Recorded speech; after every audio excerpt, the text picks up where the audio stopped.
So I want to mention there's a lot of work that goes into this, and thank you so much to the team who has been working on it and will continue to be working on it. I think one of the challenges that I'm feeling right now is that we talk about our racial educational equity as one of our board priorities and policies, and that we want to align our resources towards that allocation, but we actually don't use it.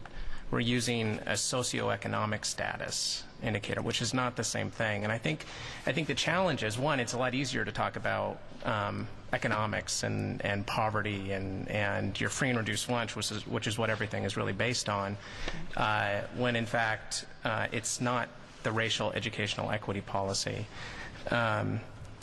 And I think the challenge is, one, is that what message are we delivering as a board when that's a priority, and that's something, and that's in fact, we even call it out in here that we're not happy with the slowness of the closure of the achievement gap. But I think what ends up happening is that when we start talking about economic equity in there, we start to drift away from some cultural responsiveness, and which I think is really at the core of what we need to be looking at. So I'm curious to see where, maybe after slide 16, where the racial educational equity piece is incorporated into this methodology. It's a really critical question for us as well, and one that we've reckoned with considerably. And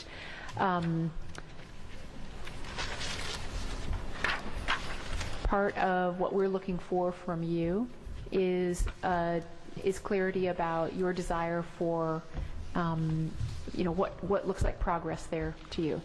And so we're wanting to reckon with the ways that the legal environment that we're in as a publicly funded institution restricts resourcing towards race, simultaneous with our expectation from you, our expectation as well from the federal government and state to close our racial achievement gap. So we have this conflict, and it's one that the district's staffing committee has been reckoning with heartily, because we want to resource towards our racial equity, and we do not believe that there's any other single factor, not reading achievement, not poverty, not any other designation that tells the story or could be used as a proxy for race, particularly our four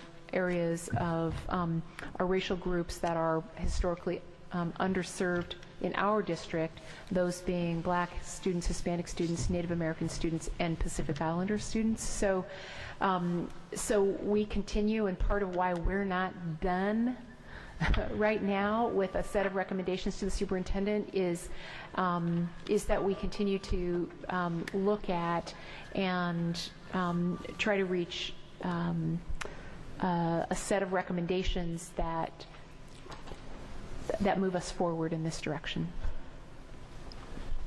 So I hear your question, and part of what we're trying to do is walk towards what it looks like to resource towards our underserved racial groups, and to do so in a way that allows us to continue to concentrate on the work itself and do this well. So look forward to more of your thoughts on this. In terms of your modeling, I mean, did you put the racial lens over that after, if you did? What I'm hearing is that you feel like legally you need to do it by free and reduced lunch, but if you do a different formula, whether it's the 5 to 8 or whatever you end up recommending, if you then put the racial lens in terms of what the impact would be at the different schools, is that something that you did or that would make sense to do? We did. So we modeled. So if you think about that SES allocation, and you just called that in, just call it equity lens for a second. We modeled many different equity lens possibilities. So obviously poverty, but we also looked at reading achievement, third grade reading achievement, and we looked at historically underserved, so by race. So that was the the Hispanic, African American, Pacific Islander, and I'm forgetting one, but Native American, thank you. We also looked at what we called combined underserved, which is those 4 racial groups, plus reintroduced meal, plus special ed, plus ESL. So we actually have done quite a bit of work on this front, and did all of the different gradations from 5% to 8%. So we have that in our back pocket in terms of analysis.